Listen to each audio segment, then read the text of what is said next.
The U.S. continues to veto the United Nations Security Council's draft resolution on the Israel-Hamas war in Gaza, thereby blocking calls for an immediate ceasefire.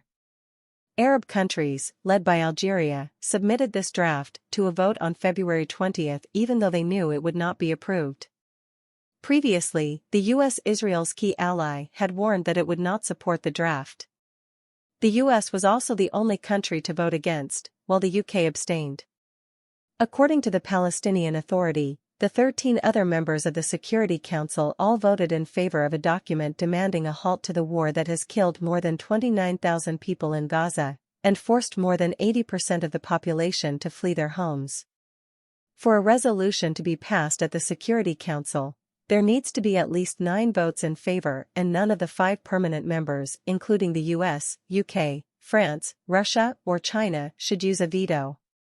U.S. Ambassador to the United Nations Linda Thomas-Greenfield said the U.S. vetoed this resolution because it was worried it would threaten negotiations between the U.S., Egypt, Israel and Qatar on halting the war and releasing the children.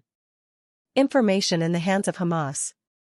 Ms. Thomas-Greenfield rejected claims that the veto was an attempt by the United States to cover for Israel's planned attack on the southernmost city of Rafah in Gaza. When introducing the resolution on February 20, Algerian ambassador to the United Nations Amar Ben-Jama said that the Council must not be passive in the face of what is happening in Gaza. Voting against the resolution implies endorsement of brutal violence and collective punishment against the Palestinian people, Al Jazeera quoted him as saying. On January 21, Xinhua quoted Chinese representative at the United Nations Zhang Jun as saying that China expressed deep disappointment at the U.S. blocking the above draft resolution. China expressed strong disappointment and dissatisfaction with the U.S. veto, Xinhua quoted Mr. Zhang Jun as saying. The U.S. veto sends the wrong message, pushing the situation in Gaza into a more dangerous situation. Mr. Zhang Jun added that opposing the ceasefire in Gaza is no different from giving a green light to continue the massacre. On February 19, the U.S. said it had proposed a draft resolution opposing Algeria's text. The U.S. draft calls for a temporary ceasefire and opposes Israel launching a major ground attack on Rafah. The Algerian draft has been under negotiation for weeks, Al Jazeera journalist James Bays said. So people were quite surprised when the U.S. came up with its own draft. Mr. Bays said it is currently unclear whether the U.S. draft will be put to a vote before the Security Council and when that will happen.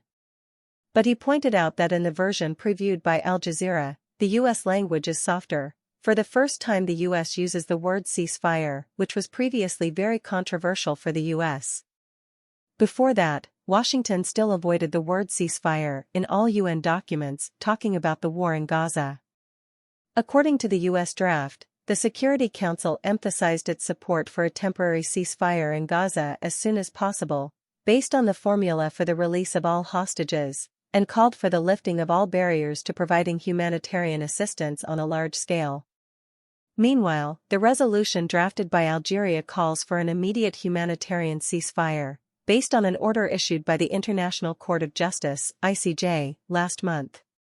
The ICJ's order forces Israel to take measures to prevent acts of genocide in Gaza, and also implicitly requires Hamas to immediately release all hostages unconditionally. Washington often defends Israel at the United Nations. Previously, the U.S. vetoed 2 other Security Council resolutions related to the Gaza war breaking out from October 7, 2023.